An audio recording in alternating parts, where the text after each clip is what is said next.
We provide you the platform to turn your dreams into reality.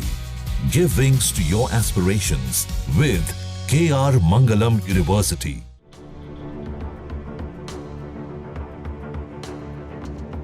Bharat में एक बार फिर corona नाम सबकी जुबां पर है और इस बार कोरोना लेकर आया है एक नया वेरिएंट JN1। जी हाँ, वो वायरस जो हमें कुछ समय के लिए शांत लग रहा था, अब एक नए और खतरनाक रूप में सामने आया है। लेकिन क्या ये वाकई इतना डरावना है? आइए इस खबर को विस्तार से समझते हैं और जानते हैं कि ये नया वेरिएंट क्या है, इसके लक्षण क्या है और हम इससे कैसे बच सकते हैं। सबसे पहले बात करते हैं ताज़ा हालात की। गुजरात के अहमदाबाद में 15 नए कोरोना मामले सामने आए हैं और इन सभी में JN1 वेरिएंट की पुष्टि हुई है। सिर्फ गुजरात ही नहीं, तमिलनाडु, महाराष्ट्र, कर्नाटक और उड़ीसा में भी कोरोना के मामले बढ़ रहे हैं। केरल में तो 182 नए मामले दर्ज किए गए हैं, जो कि स्वास्थ्य मंत्री वीना जॉर्ज ने बताया है। महाराष्ट्र में 26 नए केस के साथ कुल 132 मामले हो गए हैं। वहीं दिल्ली में 5, हरियाणा में 4 और गुरुग्राम में 2 नए मरीज मिले हैं। ओडिशा में एक नया मामला सामने आया है, लेकिन राहत की बात यह है कि मरीज की हालत स्थिर है। अब सवाल ये है कि ये JN1 वेरिएंट है क्या? ये ओमिक्रॉन का एक नया रूप है।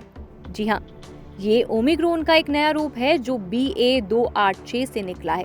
इसे पहली बार अगस्त 2023 में देखा गया था। जॉन्स हॉपकिंस के विशेषज्ञों के अनुसार JN1 में करीब 30 नए म्यूटेशन हैं, जो इसे हमारे इम्यून सिस्टम से बचने में माहिर बनाते हैं। इसके स्पाइक प्रोटीन में एक खास बदलाव है जो इसे और तेजी से फैलने में मदद करता है। यानी ये वेरिएंट पुराने ओमिक्रॉन से ज्यादा चालाक है।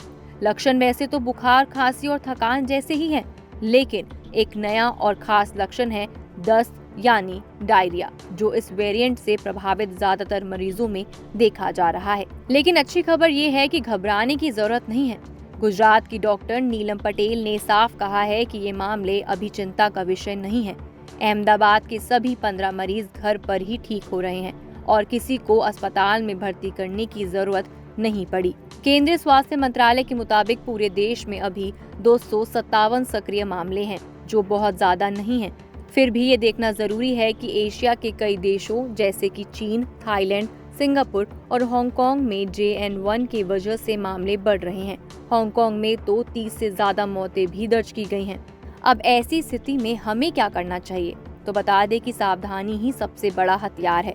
मास्क पहनें, भीड़ से बचें, बार बार हाथ धोएं और अगर आपको बुखार, खांसी या दस्त जैसे लक्षण दिखें तो तुरंत टेस्ट करवाएं। वैक्सीन का बूस्टर डोज लिया है तो आप और सुरक्षित हैं। स्वास्थ्य अधिकारी कह रहे हैं कि स्थिति अभी कंट्रोल में है, लेकिन हमें सतर्क रहना होगा।